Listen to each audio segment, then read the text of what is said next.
Welcome, virtual family, to our regular weekly chat on the virtual settee of YouTooSpain. Today, the guest is our mate Chris from Upsticks.es, and we'll be finding out his top tips for successfully getting your Spain visa. And as usual, we'll answer all of your questions from the live chat and from social media about that and anything else to do with moving to Spain if we can. If you've slept in and you're watching the recording of the show afterwards, you can find the time codes and chapter headings for each of the answers you need around about there and in the video description below. But no, you want to watch the whole chat, don't you? Come on, gather round. It's time for the cosmic theme tune. Let's put it on and let's dance.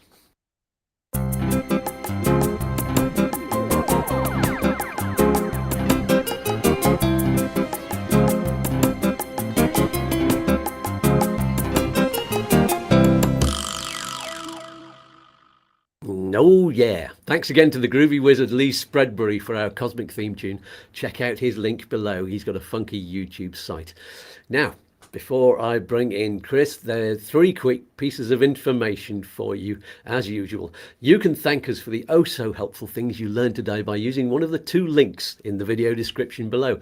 With one, you can buymeacoffee.com, and the other you can make a regular donation through Patreon and get access to lots more services and behind the scenes stuff. Number 2, you can also find loads of information, articles and links on our website, YouTooSpain.com. Join the mailing list on there and I'll write to you every month. Number 3, last but not least, we have a list of links in the video description below. If you click on any of those, not only will you get great discounts on things you need and excellent service from our partners, but you'll also be supporting YouTooSpain. Oh yes, for example, everyone needs to exchange currency at some point, and I'd like you to get the best service, the best advice, and hold on to the best exchange rate to maximize your spending power and safeguard yourself against the sort of currency fluctuations we've seen lately. Use the smart currency exchange link below to get your free account, a free advisor, access to an app and a whole range of services that you don't get with other companies. Don't leave it till the last minute, and that's important. Click on the link today. As I always say, it's a win-win, and they are lovely people just like you. So without further ado, let's meet our wonderful guest. It's Chris from Upsticks. Hola, Chris. Hola, good morning.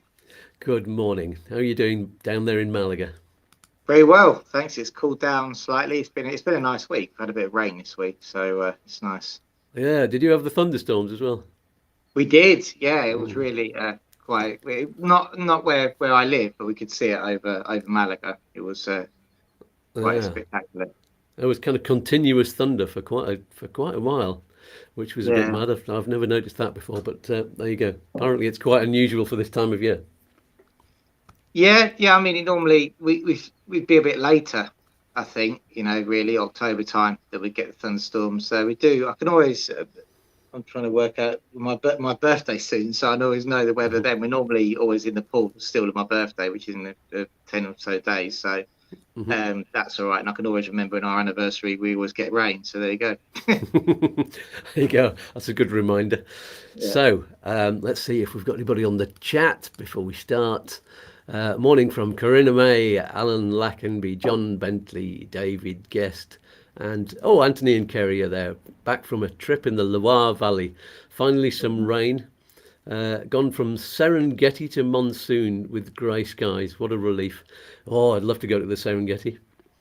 And there, Yogi is on. Good morning, Yogi. Ian Fleming. And there we go. So have you got any shout outs, Chris? Do you know what? I've actually prepared myself today. Do you like this? The people that I've spoken to this week Fabulous. who have either come through the channel or watching our channel. So I just wanted to say hi to Simon, Daniel, Thomas, Luciana and Sean, who I've spoken to this week, who either watched our channel or watched this channel. So yeah. Lovely. Yes. Hello from me as well. And we've got all John Nelson's there. And hello, John. Actually, John is going to be on our show next week. He's been one of our regular watchers for absolutely ages, and it's going to be a recorded show. I'm actually going to be recording it straight after I do this one today. So looking forward to that. And so you'll all be able to see it next Saturday. Jason from Jason's Web is there. Lee Harding. So many. Shrek is online. Fabulous. Oh, and Wendy Jackson. Lots of regulars on today. So let's, we're dying to know your top tips, Chris, for making sure of success. I've put that in the title. Success when applying for a visa. And most of our watchers, I think, are going for the non-lucrative visa. So we'll probably focus on that, unless any of you on the live chat want to know about any of the other visas. Oh, Shrek is saying, is Spanish language required for Spain's golden visa? That's a good, let's answer that one before we go.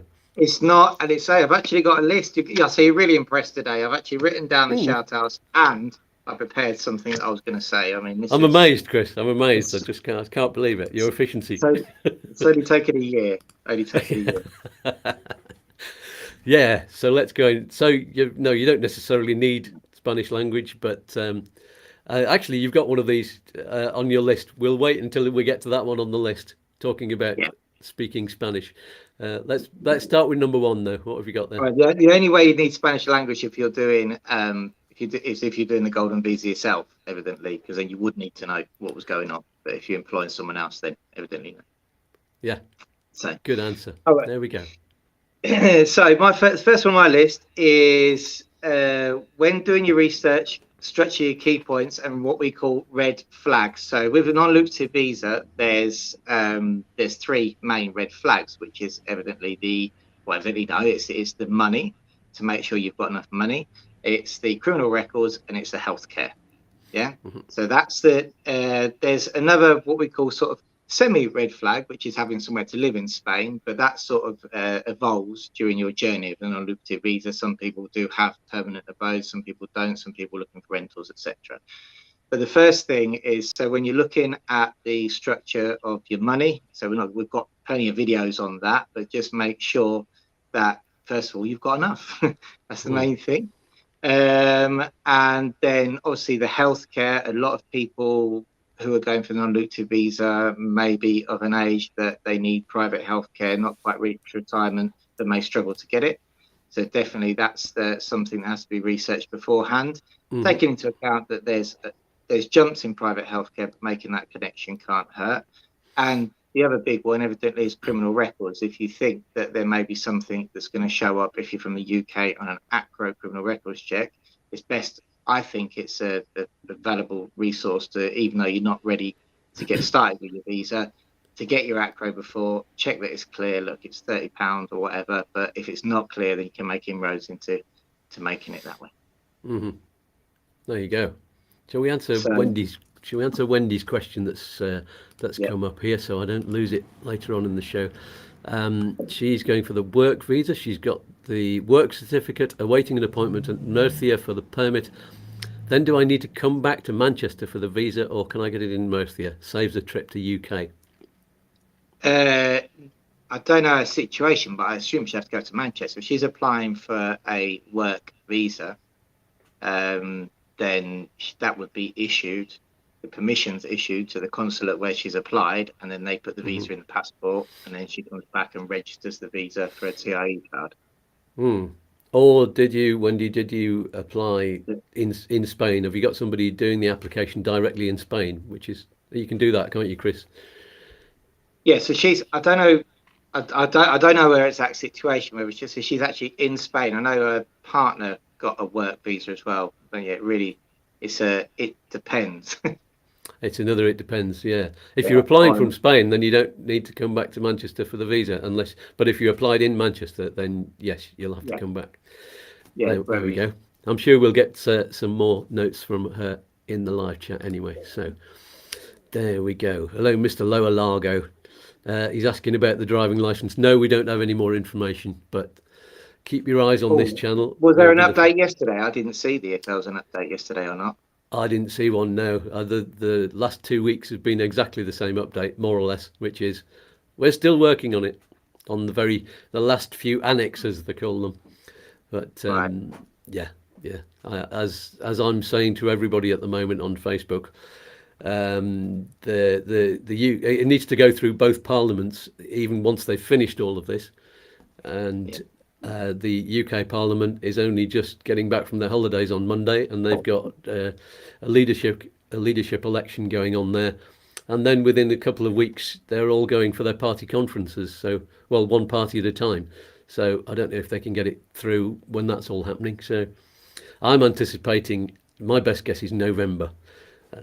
Just knowing how slowly the wheels turn, but it might even be next year. So sorry to everybody who's waiting.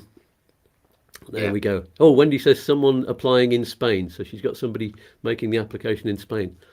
So no, if you've not gone, she's a third. How is she here? Is she here as a tourist? Because if she's here as a tourist, she would need to get a permission first to work and then come over. Yeah, answer that one, Wendy, and we'll talk to you in a minute. Oh, she's already there. Oh, she hasn't started the process yet. She's in Spain and applied for a job. They've issued a contract and got the certificate to work. So a company local are saying, I can just go to Murcia. Yeah, you can. You don't need to go to Manchester for that. If she's here as a tourist, she would still need, as a third country national, she would still need to get permission, get a work permission, get a visa to come in. So I look at it for her. So we don't do work visas. Our only our only contact with work visas are the companies. So the way it works is the companies apply to immigration for the permission. The permission is then granted. You then go with that permission, apply for your visa from the UK, get your visa in your passport, come here and register the TIE. So with students and work visas, we only ever get involved in stage 2, which is when they turn up to us and say, "Oh, we've got the visa. What do we do for the TIE card?" Ah, okay. Okay, so that's a. But I would have to check that. I think they would need to apply for her permission first, and she'd have to get it and come back if she's on a British passport. That's right. So it's better. Yeah, it depends where you're resident, doesn't it? Yeah. So I mean, if she's essentially a tourist here, and I think that they would have to, again, I'll check it, but we always get involved to say stage 2. But normally, when someone gets a work visa or highly qualified visa, they'll get that issued by the consulate and then come over with it in the passport. Okay, let's move on the points on your top 10 tips then. Top 10 tip number 2, go for it. Okay, so it's planning your long-term money. So basically, which relates everything to your new show, which is on, which you talk about that, and I know you've spoken about planning long-term money aspect. A lot of people, it depends really on what your plan is in what you want to get out of the non-lucrative visa or your residency period. So a lot of people, it's in more of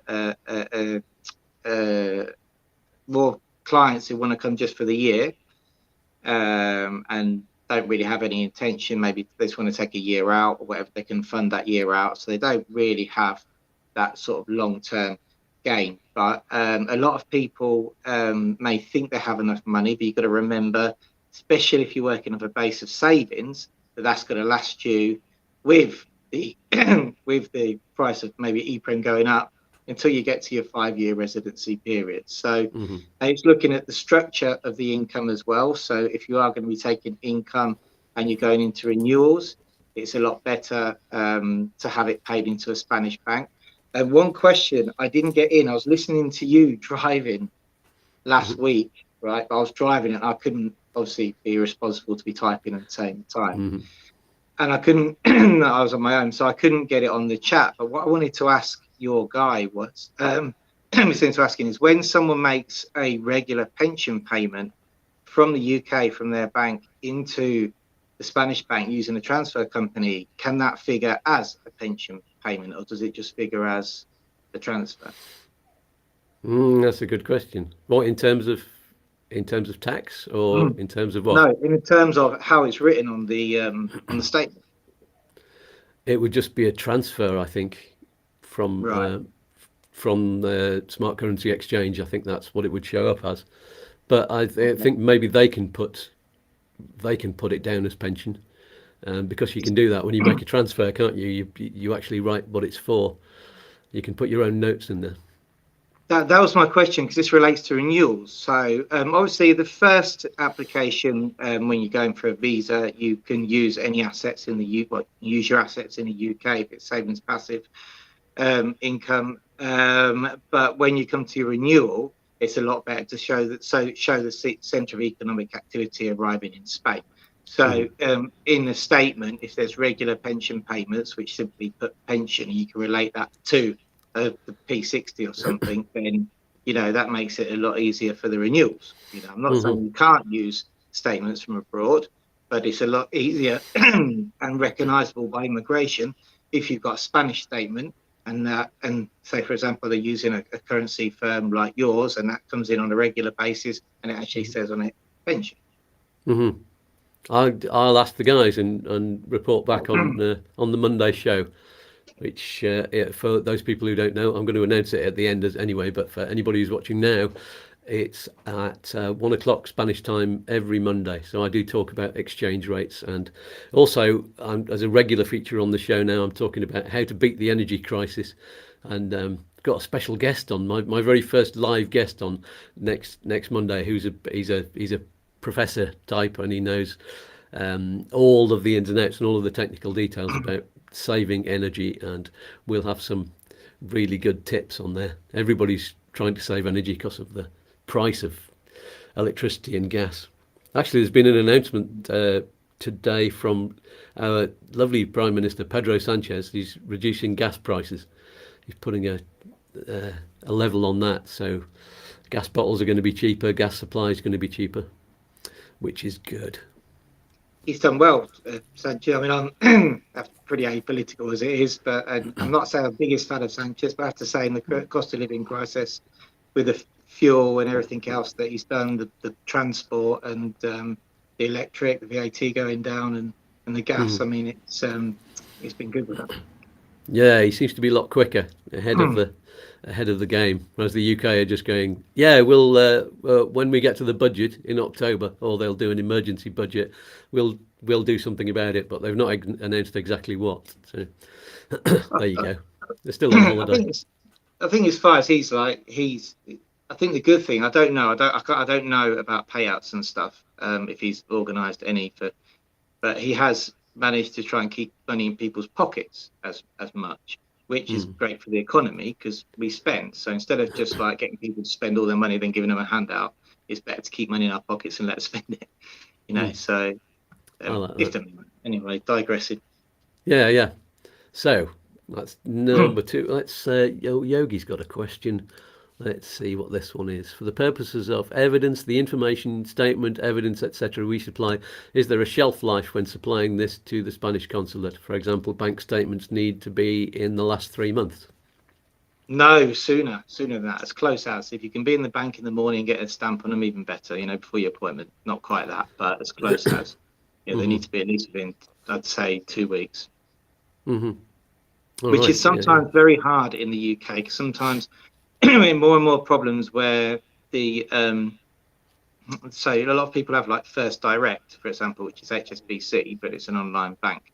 HSBC, excuse me, won't stamp those statements. Now, when I went to the consulate in London, they said that the statements have to be either stamped or digitally verifiable, because in Spain, statements are either stamped or you can verify it using a CSV code or a QR code or something. So someone goes online with a phone, checks out the QR code, and they can see it's an original statement. So in the UK, that doesn't exist, and it's becoming extremely hard because people don't even get statements, so they're having to actually get them posted out to them, a month in arrears. So the rule is as close to the appointment as possible. If there is a reason you can't present those statements, then by all means take that reason. So we recently got a letter from an online bank saying we do not issue stamp statements. What more can we do? And that was accepted. So and we've answered that that question, Yogi. We're talking about money at the moment, but your other documents like the ACRO and apostilles and translations, that is 3 months, isn't it? Yeah. So marriage certificate, ACRO, and criminal records, medical certificate, they're all got a 90-day validity. Whereas some people confuse that with statements, but the statements have to be as close to the appointment as possible. Great. And Frank Haslam is pointing out pensions paid directly from British government to a foreign bank account states that it is from UK pensions. So we'll just clarify what we were talking about last week's show. We're talking to a guy from Smart Currency Exchange, and what they can do is set up what's called a forward contract, where they will pay through from an amount. I'm not explaining this very well. Basically, the payment comes through from them. They do the exchange and they make all of the payments. So it wouldn't show that it was from the British government. It wouldn't show that it was from the pension unless Smart Currency Exchange actually wrote it on the transfer, which I think they probably would. I think they're used to sending payments over for people's pension, and it's the reason for that forward contract is that you get exactly the same pension every month for a year or for 2 years or for however long you set that up for, and you don't fall foul of when the exchange rate goes down and you end up with less in your pension if you didn't go through them. So that's just to clarify that one. So let's move on to the next one then. Tip number 3. Number 3 is discovery trip. So as many discovery trips as you can get in. There'll be a lot of people now planning. I mean, they haven't settled, but shall we say since Brexit, now we sort of know the landscape, don't we? We've had COVID, we've had Brexit, people haven't been able to do discovery trips, people have been getting non-lucrative visas. When last year, they didn't even know what one was 3 months before they were applying for one. So, things have calmed down now. People are looking. There's a lot of people obviously watching this channel and stuff who may be looking at the next 3, 4, 5, 10 years even. I don't know. And in that respect, obviously now we can travel. So discovery trips, as many as you can get in.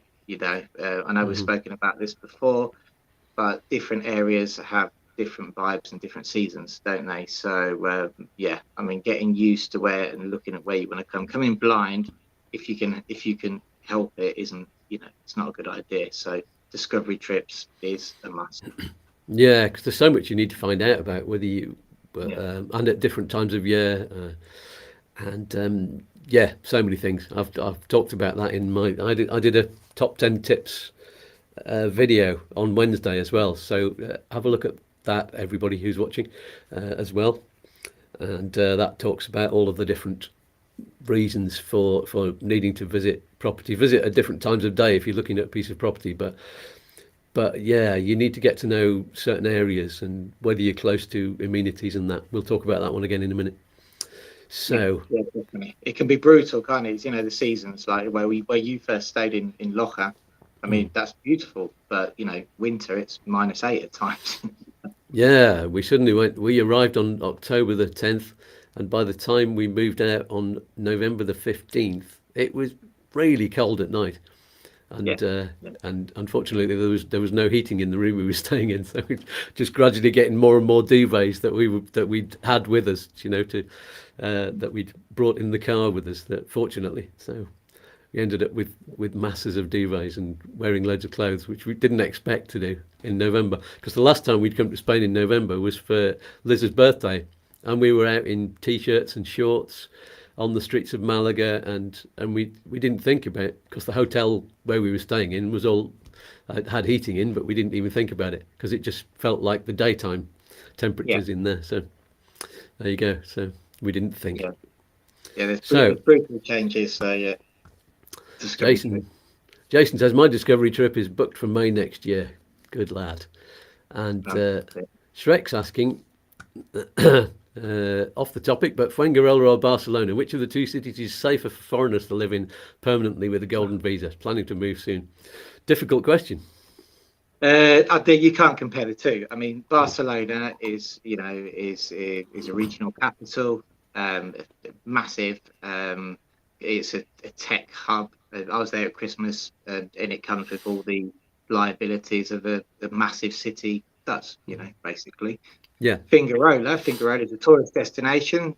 It's very busy, and evidently there's. I think personally, because of the sort of immigration and its cosmopolitan aspect of Fuengirola is brilliant. There's a lot of people who work a lot up and down the coast. I'm leaving Fuengirola. It's condensed. You can get everything there. Every restaurant, there's every nationality. It's fantastic. But again, with that comes, the liability of it being a tourist zone. So you couldn't really answer that. I mean, it depends what you want. Have a check. There will be figures online in terms of crime, but you can't always go by crime figures. Parts of Barcelona will be safer than others, and any time you're in a big city like that, there's going to be areas which you just would not walk through at night. So. And you get the elements. I saw an article in the paper of a guy who got his wallet stolen, but he was asleep on the beach, face planted from the night before. So yeah, I'm not. You should never steal anything ever, but be careful. Which comes one of the points that we've got on that. Yeah. I'll just to point out. I mean, Malaga. When we were in Malaga one time, just on holiday, a couple on the next table to us in a restaurant, really nice restaurant. A woman came in begging, and she put down a note on the table with, in English, telling about, I've got masses of kids to feed, and I'm destitute. And what she'd done was put the note down on top of the mobile phone that was on the table. So when she picked up the note to go, she took the phone, and they didn't realise until like 5 minutes later. And they just, so it can happen anywhere. So you just got to be careful. That's the trick with the folder people as well. Be careful of the folders. They go around with the folders asking you to sign. Funnily enough, I actually saw that in Barcelona. Someone's in the port, someone's wallet get nicked like that many, many years ago. So it's an old trick, but it's still happening. Going back to the banking thing and getting your things stamped. Dino says, "Hi guys, what about online accounts like National Savings premium bonds? Will the consulate accept these if they're not stamped?" That's a tough one. So we always say if you can get with premium bonds, if you can get the cash into an account and get stamped statements, then that's a green thumbs up. We have had consulates accept premium bonds, but it's one of these. It's an amber light as such as to who you get on the day and whether they want to accept it or not. So I know a couple of we had one where we had to move some funds from a premium bond into an account, get stamped statements, and then use the premium bond online transactions to prove where the funds come from. So ultimately, I know it's good to have money in premium bonds, but it's preferable to have it in a high street account with stamped statements. Yeah. Because otherwise you've got to do a paper trail and explanations, and it's possible to get them through, isn't it? But just they'd prefer the simple. You've got to make it easy. So you've got to make it easy for immigration. So they see we always go with the it's fixed deposits, then passive income, and then everything else afterwards. Because if you go in with fixed deposit, which it meets the minimum required amount, and they see a stamp, they don't look much further. If it doesn't, you've got to get into passive income. You get into an explanation, highlighting the income. And then you've got premium bonds after that, which are in wrapped up, albeit they consider it as a product as such. It's a government account, but it's still a product. There you go. Right, next top tip number 4. Don't set yourself impossible deadlines when you start the process, and prepare to have a foot in each country for a while. Now, it's an impossible thing to do, I know, for a lot of people, but it's something you have to bear in mind, especially, we've seen it this summer, where we got over the whole rigmarole of the strikes in the consulates. We had a couple of really good months where the visas were coming out we had one in 7 days, one in a couple of weeks, averaging a month. And now there's been people who are still waiting 10 weeks for their visa. And they've made plans and they've missed boats and stuff. And it's back to a normal immigration summer after 3 years of sort of madness with COVID. So, you've got to look at the time of the year that you're applying as well. But in theory, they do have 90 days to respond to the visa request. And unfortunately, in some instances, they are taking that now, which means that if you start setting deadlines to yourself, then it's very difficult. Another thing that's difficult, another thing to bear in mind, everybody's individual circumstances different, is they are retaining passports now. What we've got to say with that is that I've had some clients say, well, I saw online that somebody went and they said, oh, you can have your passport back and come back when the visa is, which meant they could travel to Spain, do what they needed to do, stay within the 90 days and go back. That may be the case. It's one of these. It depends. We have to say to the client, be prepared to leave your passport, because that's what the consulates have told us. Now, if you get there, you can get around it. and you meet somebody who says, actually, using travel documentation and stuff, that, okay, we're going to allow you to have your passport back, then great, but that's not something you could guarantee somebody at all. No, I saw on Facebook somebody saying we were next to one family in the queue. We got in and they didn't even take the passports. They just took all of the notification and they took a picture of it and they let us keep them. And the next family they took theirs and for it to be posted back at a later date. So it was just a different person on the desk was doing it differently, and they might have been something different about their details as well that made it necessary to keep it. I don't know. There's just so many factors, aren't there? There is, but you've got to be prepared that they have got 90 days from the application. Though, okay, the norm is they don't take that, but we've seen this summer, and we've had a flurry of visas come through this very last week of August. It's been crazy. A lot of stuff has come out. Apart from Malaga has been terrible. That's like one visa or two visas pop out from Malaga from the end of June, July. So it's evidently provisionally based, and yes, so you've got to be prepared to have that. A lot of people, if this comes in when people are funding the visa, maybe with a property sale, you already have the tax liability calculations as well. You've got to look at if you going to fund the visa with a sale, you do need the money in the bank. So where do you stay in that interim period while the visa is being approved, if you can't go to Spain? So that's a big one, is don't set yourself impossible deadlines and just be aware that you do have to be flexible. Mm-hmm. Ian Fleming says it's 12 weeks and counting for them. Yeah. Is that from Edinburgh, Ian? I think so, if I remember rightly. Is it 12 weeks now? Now that should be coming out now, to be honest, because should be, yes. But Edinburgh recently had I don't know why they had like a 2-week cancellation. Well, Alan, who watches the show, who's probably on, unfortunately, he got his appointment cancelled, and then then it was hammering out of the blue. They suddenly came back and went, oh, you can have an appointment this date. So it looks like there's a 3-week period there where they couldn't give appointments for unforeseen circumstances. So I don't know if that's what's causing now the visas to be delayed. Whether I don't know if that's this end or Spain end or the consulate end for Ian.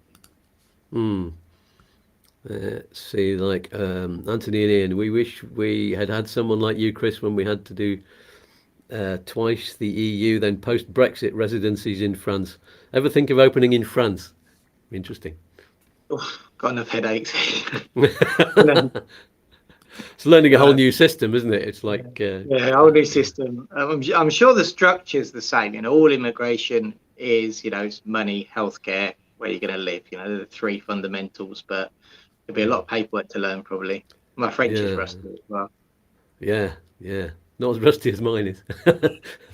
So, talking about languages, point number 5, top tip number 5. Top tip number 5: it's never too early to start learning Spanish. So let's chuck a fun one in there. What I wanted to say on this point was, and I brought this up because of something that came up in our last video, and something that one of the reasons I'll do a plug for our place in the sun that we're going to at the end of the month. One of the reasons I'm going is because you're already used to being here, Skatz, and you're already using terms that people in the UK don't use unless they've done their research. So when I say it's not too early to start learning, is quite rightly so. One of the viewers last week said, well, the 2 weeks ago said, we said, oh, the padron. I said, what's a padron?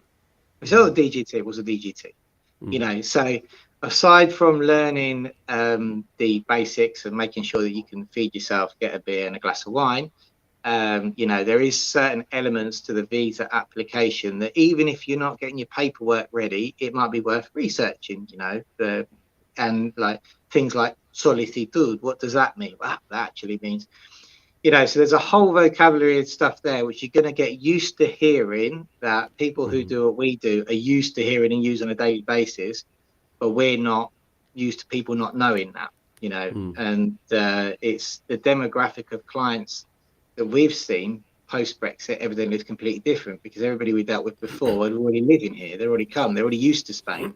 Whereas now we're talking to people who may not have been here ever. So it's never too early to learn Spanish, and it's never too early to start learning the keywords you're going to need for your visa application.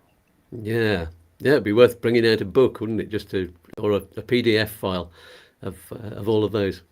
I think we should Yeah, both I work think on I that. really do think it would be. It's something that I mean, we have here in the office, we have like a Upsticks language acronyms that we use for certain repeated things. There's about 50 of them because it's all Spanglish, you know. So we're half and half. You can't always write in Spanglish. We use acronyms for many things. You know, this is our way of getting around it. But yeah, it's certainly, that'd be good to write a book or something on.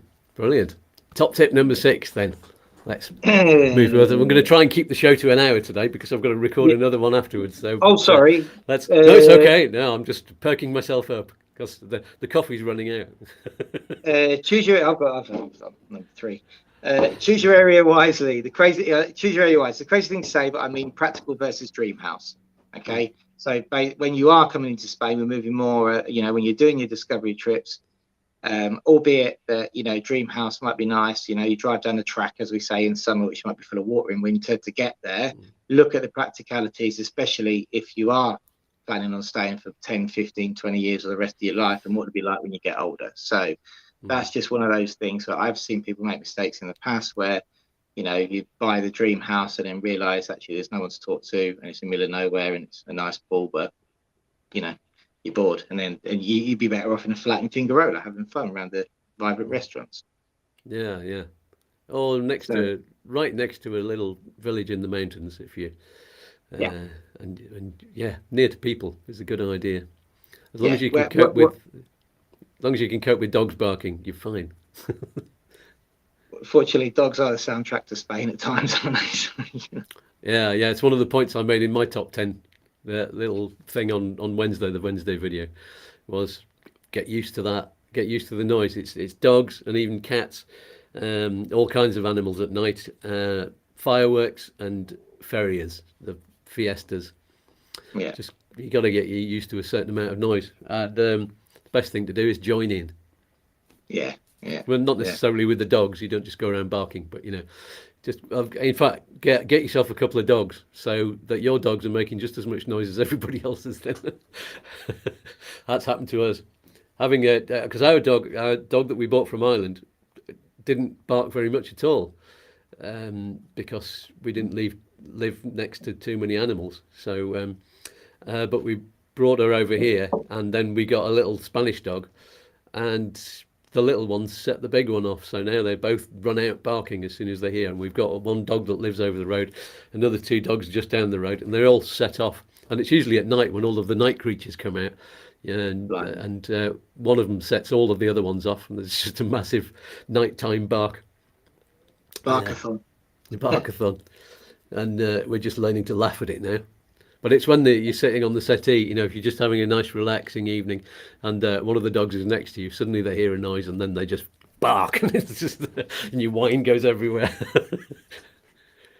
So there you go. Yeah, no, it's definitely get used to the dogs. But yeah, I mean, that's it. Choose your area wisely with your head, not your heart.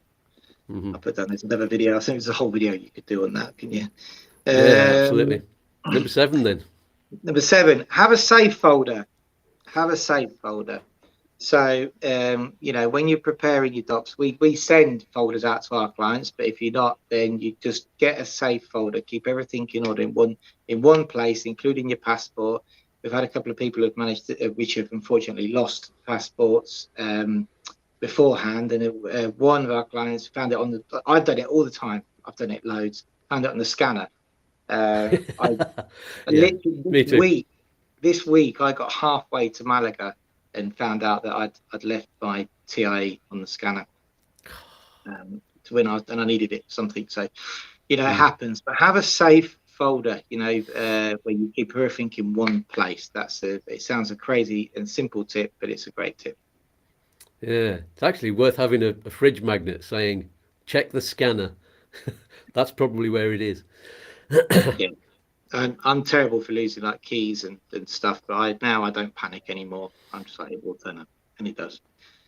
So So the safe folder. Number 8 then. Right, the visa just done it. Okay, yeah. So so we're moving more into like the when you get here now. So the visa is just to start the journey. Make sure you protect your assets in Spain and plan out for the future worst case scenarios. So where you are, it's just something you can look into before you come. But evidently, a lot of people. I think the reason I'm saying is because a lot of people are focused on the visa. Once you get the visa, there's still maybe things you need to be looking at. And when I say that, I mainly mean financial protection of assets in the UK or Spain. It's not by speaking to your financial advisor or your lawyers in the UK surrounding wills, inheritance. It relates back to the structure of income and stuff like that. So, that is something that once you are in Spain, if you've got a target date, you say, I want to be there for the 1st of January 2024. But at that point, how am I going to be positioned? Because I need to work out how I'm going to apply for my renewal. But what liabilities does that leave me in Spain if something was to happen to me? It's a bit of a dark subject, but we've got to look at it. So we're talking wills, funeral plans, insurances, aside from what you have related to the visa. Mm-hmm. Good, yeah, it's a very big looking ahead on that one. Yeah, which is another video you could probably do. So we've put all these videos here. Yeah, absolutely. I'll get them all written down after the show. So, number 9, top tip number 9. Top tip number 9. So this is a good one. Probably relates back to the discovery trip, but it's assess your support network around you. So a lot of times people are moving to like densely populated areas which are focused on an expat population. So say like the Cala de Mijas, for example, where they're having a massive festival at the moment. I mean, pretty much there you've got a massive support network because you've got the Hospital Costa del Sol. Every single company or business speaks English, and it's focused to support people with a foreign language. And I think over 40%, or Bill Hanson will correct me, people who live in the town are British, and you're going to get the same in certain towns in Alicante, maybe Torrevieja as well, and Benidorm and stuff. But in smaller towns, you may not have the support network or be able to communicate with support network if you don't speak Spanish. So it's good to know. Once you do get to Spain, if you get a leaky tap, what do? Something as simple as that could throw you into a spin, couldn't it? Mm-hmm. Yeah, very often there are Facebook groups. For example, Computer Social is one of the really, really handy ones around here. You just ask a question on there, and they're all English speaking people anyway. But there's a lot of the local Spanish people are on there as well, so they can, and the ones who can speak English, so you can find just about any business you want on there. That's fantastic. And also, when I needed to go in, when I just arrived to go into the medical centre and get things sorted out, it was to go and get my jab for COVID. And the receptionist at the health centre either doesn't speak English or refuses to speak English, quite rightly, I think, because she complains to anybody who just tries to speak English at her. Says, we're living in Spain, we should speak Spanish. And so I went along with somebody who very helpfully translated for me to start with. But now now that I've accessed that and I've learnt a bit of Spanish, I can go in and do it on my own. So, but yeah, you do need that support network, really, don't you? That is really important. It really is. I mean, it's the craziest things. This week I had to paint a property that I've got up in Loja, and I haven't lived there for 13 years. And I phoned up the painter that I know because he was part of my support network up there. I was like, "How you doing?" It was like, "I'm on the beach." I'm like, "Oh, great holiday." He said, "No, I retired 6 years ago. I'm not." There you go. Nice to hear from you. If you want to come down and have a beer, but I'm not painting your house. And I was like, "Okay, what do I do now?" Because I needed to get it done pretty quick. And anyway, luckily, my second point of support was Antonio, so I called him up. I've got a friend, and that was it. But you don't realise it is things like electricity. It's emergency stuff as well. So if your electric goes off at 1 o'clock in the morning, do you have somebody you can call? Maybe, or do you have a backup until you can call somebody in the morning? Those kinds of things. You may think they're crazy. You might not even have them in the UK, but certainly living in a foreign country, you do need to have your your notebook of people to call.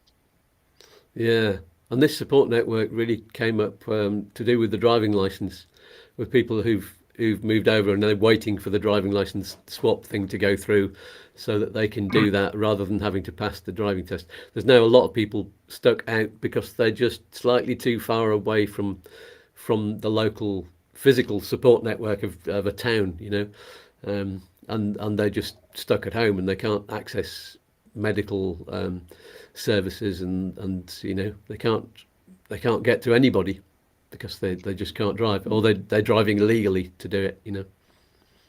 Yeah, there's a couple of articles on our website that Jane, who works with me, wrote 2 fantastic articles on. One was public transport in Spain, and the other one was getting shopping delivered in Spain. Mm-hmm. So yeah, and out those 2 articles, there's everything that we could find. But if anybody does read them and see that and know there's any localized alternatives, then they're great. And the other thing to look at is what people don't realise is, and this happened a lot during the pandemic as well, is that your smaller local shops deliver, you know, but they don't advertise it. They're not like, you know, Globo or something like that. But I had a few clients and relatives that were stuck here during the pandemic, and we couldn't get anything to them. And I phoned around a few, like the fruterias and stuff like that, you know, and they were in the locally. This one was in Almuñeca, funnily enough. And they're like, oh yeah, we deliver. I was like, yeah, we'll get it there in a minute. What do you want? You can literally hear the lady put it in the bag. Yeah. And that was it. So that's another option. If you don't think, as if you're at the top of a hill, that you can't get your food delivered, it might be worth approaching the local shop. Yeah, our local fruiteria, the you know, where they sold fruit and veg, they're lovely, and they always drop in. They always give you something extra. They give you a free bag of something, bag of tomatoes, or a bag of apples or oranges, whatever's happening, whatever's they've got loads of, you know, that's in season. So that's brilliant. Yeah.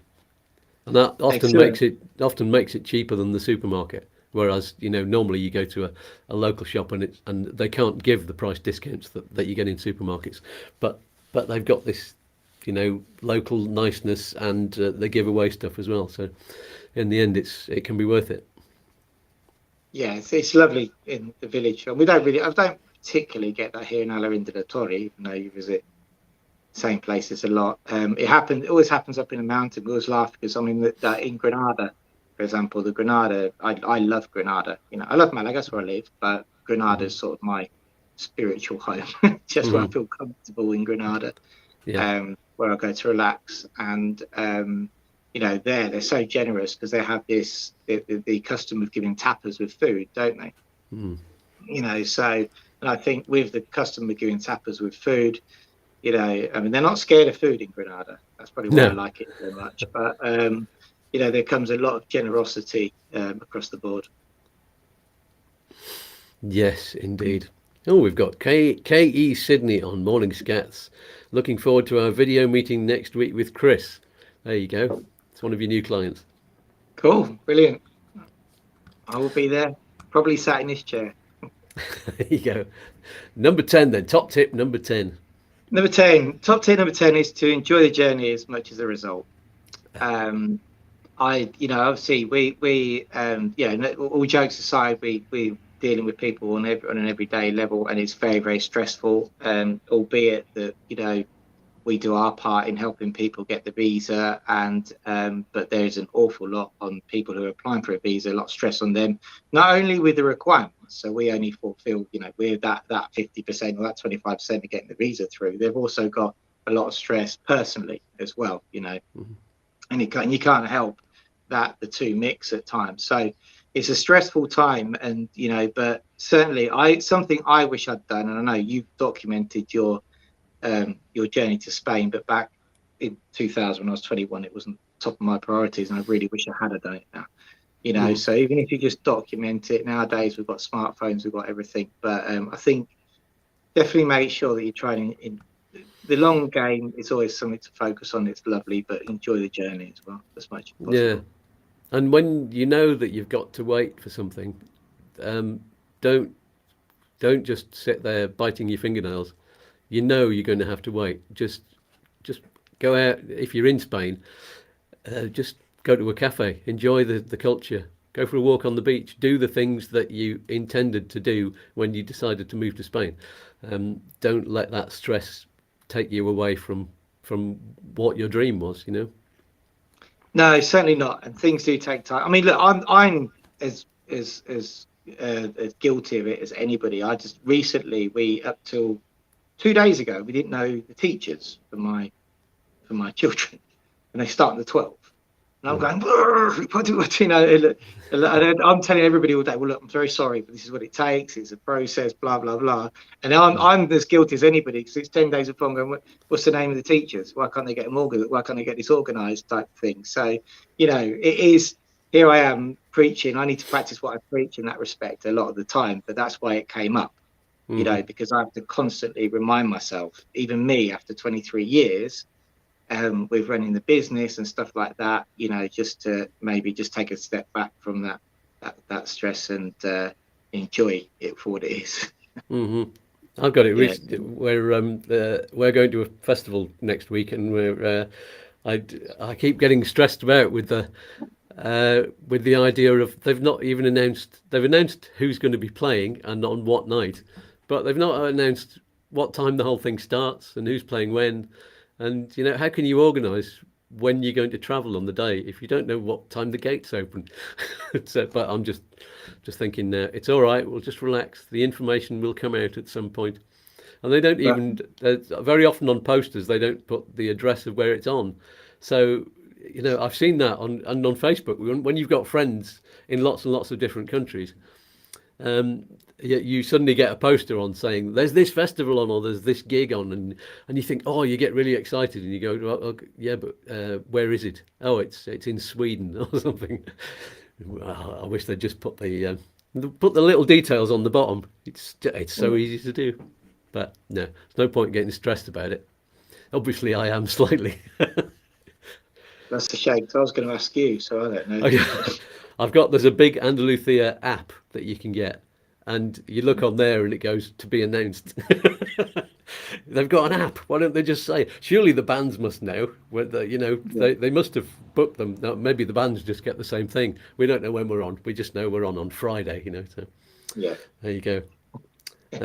Oh yeah, John says there's an app for the festival. Yeah, with artists, 15-minute warning to when they're on. Yeah, which is great.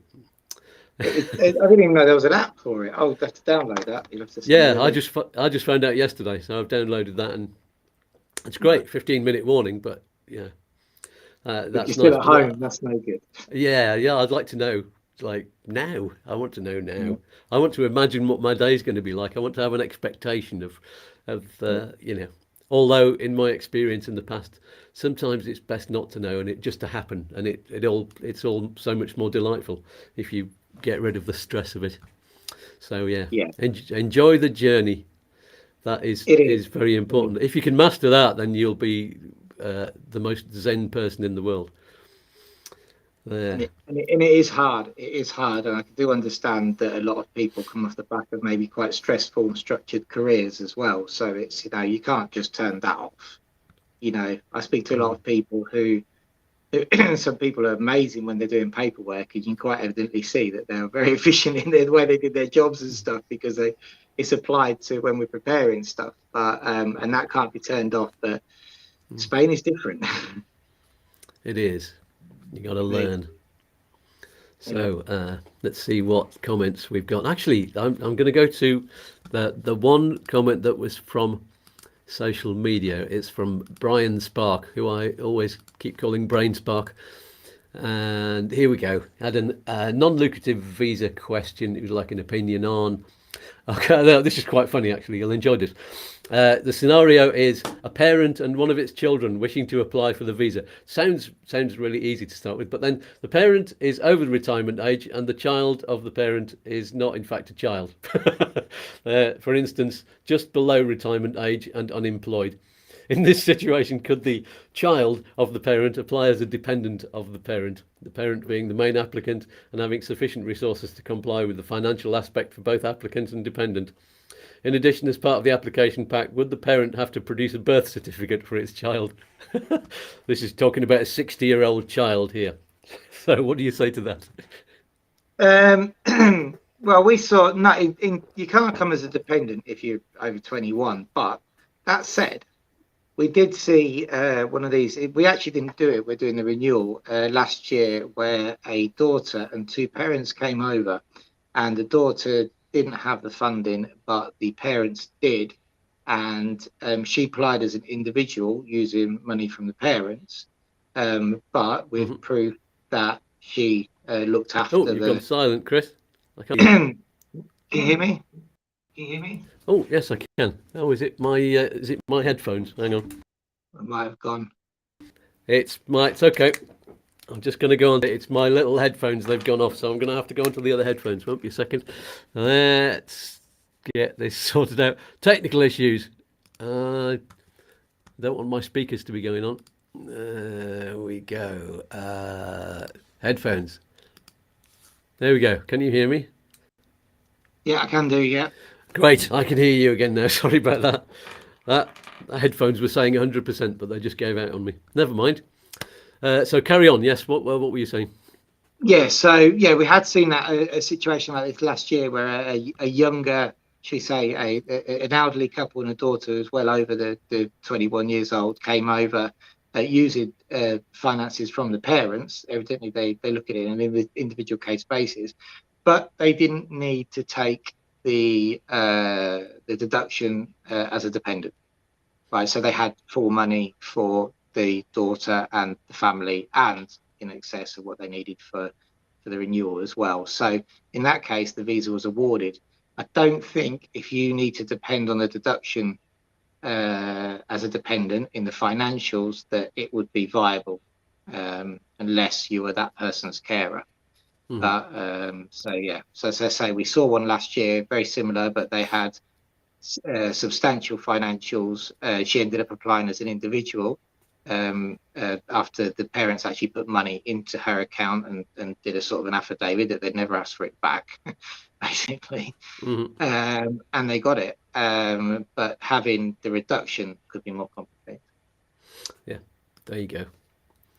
There we go. So Yogi says, yeah, I think so. Just to me. Yogi says, everybody remember to smash the like button. Oh, just press it. Click it on it gently. But I know what you mean. Shall we have on this top 10 tips, shall we have a number 11? Why not? Let's have a number 11. So my number 11 is don't lose your brain on the plane.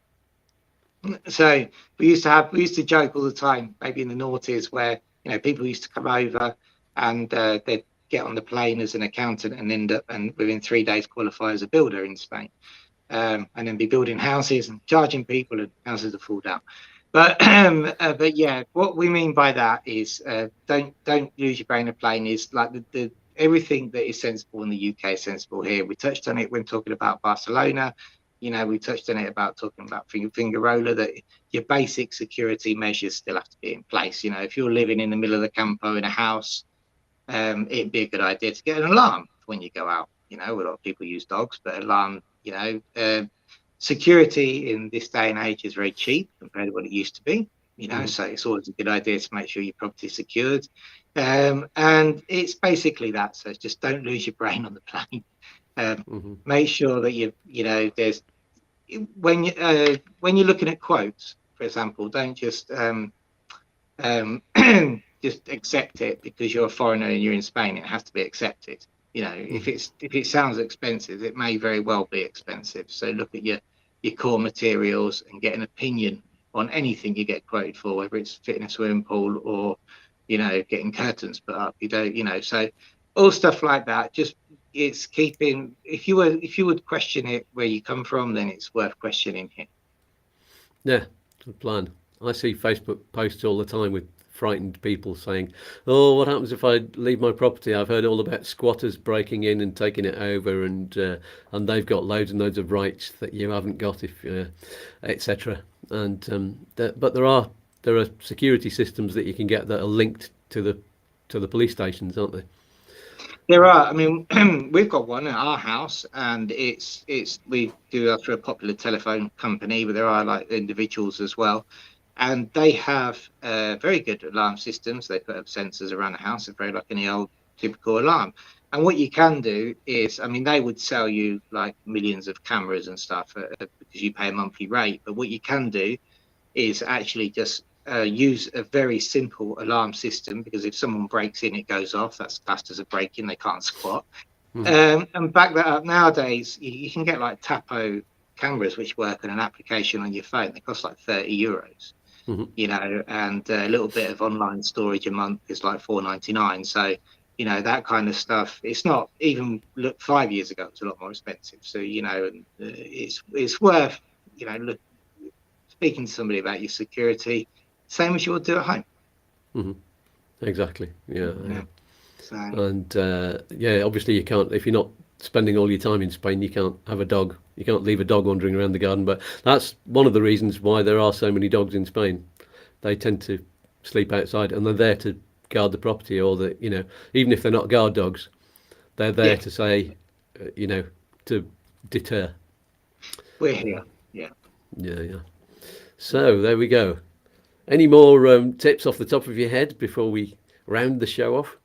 No, I think that's it. I think, as we said, the main thing is just to enjoy the journey. I think there was one there which don't know if I missed it, but I had it in my head about when you are doing your research to keep writing it down and then use that in the conversation you have with somebody like us or somebody actually talking to a specialist. But yeah, just enjoy the journey.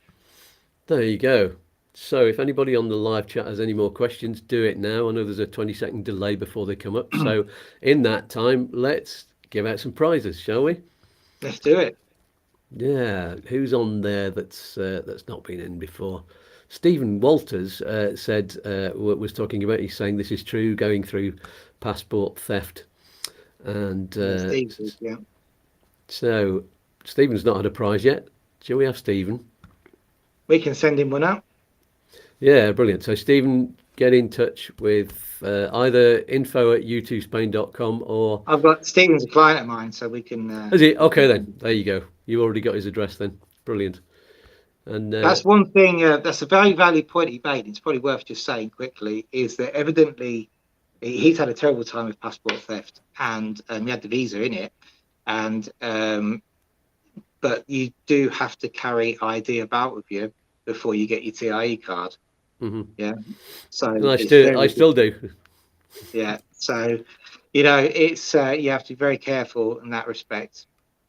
There you go. So no more questions on there. Is it just the one prize, or should we give another? Give a couple. If we've got a couple, let's get a couple out there. What about Katie Sydney? I don't know if you're male or female. The one doing the video meeting with you next week. Yeah, definitely. I'll have a look. Maybe on Wednesdays. I normally do my calls on Wednesdays, but tell them just to drop us an email anyway to show us who it is. Yeah. There we go. So that's just about it for this week. So while before I tell you what's happening next week, let's everybody say a good thank you and goodbye, and big virtual hug to Chris. And thanks for having me again. Yeah, it's been an absolute pleasure. Thanks for being so helpful and giving up your time. And we'll see you again in 2 weeks' time. So bye for now. Take care, and I'll see you on Friday. At what time? Yeah. I'll be in touch.